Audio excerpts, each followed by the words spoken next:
keep this short. When I was reading this, after Kurt asked me to read for you today, it took me back.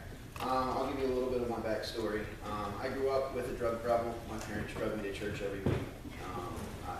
I didn't really take anything from it.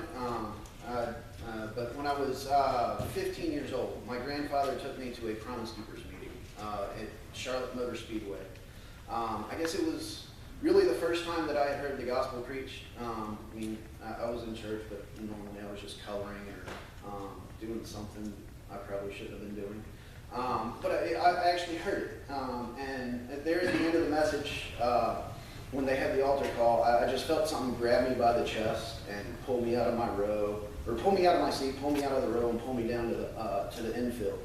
And I gave my life to Christ. For the rest of high school, it was awesome. I was reading my Bible all the time. And then I went to college. I had to work my way through college. I was working at a bar in Clemson, and started drinking, started smoking pot. Started kind of just not following God. Decided that's what I wanted to do with my life, and I wanted to cook for a living. So I transferred to culinary school, went down to Charleston. I was living with my girlfriend at the time. Not the best idea. And I kept walking away, and then walking away turned into running away. And then eventually, one day I came home, she left alone, and I kind of went off the deep end. I tried to fill the hole with whatever I could, drugs, alcohol, whatever. And it just didn't work. And then it got so bad that I found myself out on the streets. The worst thing about it was, it wasn't the cold, it wasn't the heat, it wasn't the hunger, it was the loneliness. People would cross the street so they didn't have to walk next to you. People would just avert their eyes. They wouldn't walk. They wouldn't look at you. They wouldn't talk to you. They wouldn't wave or anything like that. It was that loneliness. It just eats at you. And when I read the story that I'm going to be reading right now, it just reminds me that we all need somebody to help us every now and then. And we can't do all this on our own. When we try, it just falls apart. And we aren't good enough to do it ourselves. We need help. We need help from above, and we need help here from our friends, from our family. So what I'll be reading today is Luke 10, verses 25 through 37.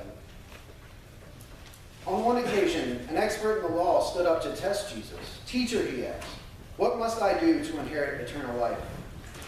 "What is written in the law?" he replied. "How do you read it?" He answered, "Love the Lord your God with all your heart, and with all your soul, and with all your strength, and with all your mind, and love your neighbor as yourself." "You have answered correctly," Jesus replied. "Do this, and you will live." But he wanted to justify himself.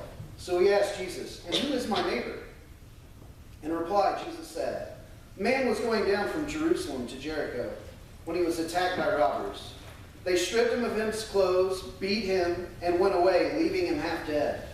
A priest happened to be going down the same road, and when he saw the man, he passed by on the other side. So too a Levite, when he came to the place and saw him, passed by on the other side. But a Samaritan, as he traveled, came where the man was, and when he saw him, he took pity on him. He went to him and bandaged his wounds, pouring on oil and wine. Then he put the man on his own donkey, brought him to an inn, and took care of him. The next day he took out 2 denarii, that's 2 days' wages for all of you, and gave them to the innkeeper. "Look after him," he said, "and when I return, I will reimburse you for any extra expenses you may have." Which of these 3 do you think was the neighbor to the man who fell into the hands of the robbers? The expert in the law replied, "The one who had mercy on him." Jesus told him, "Go and do likewise." The word of God for the people of God. Thanks be to God.